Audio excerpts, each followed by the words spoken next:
গাপ্পি মাছের বাচ্চা বারবার মারা যাচ্ছে।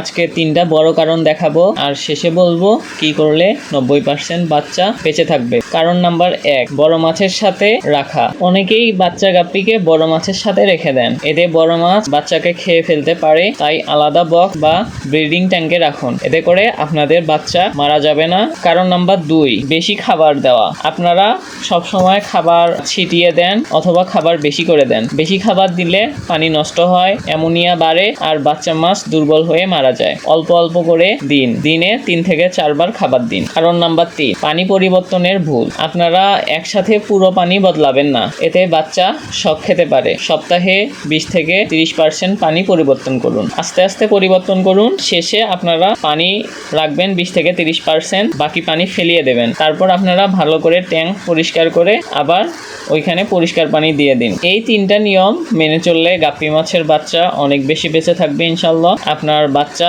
মাছের বয়স কতদিন হয়েছে কমেন্টে জানান। ভিডিওটি দেখে উপকৃত হলে অবশ্যই লাইক কমেন্ট করতে ভুলবেন না এবং চ্যানেলটি সাবস্ক্রাইব করে দেবেন। ভালো থাকবেন। আসসালামু আলাইকুম ওয়া রাহমাতুল্লাহ।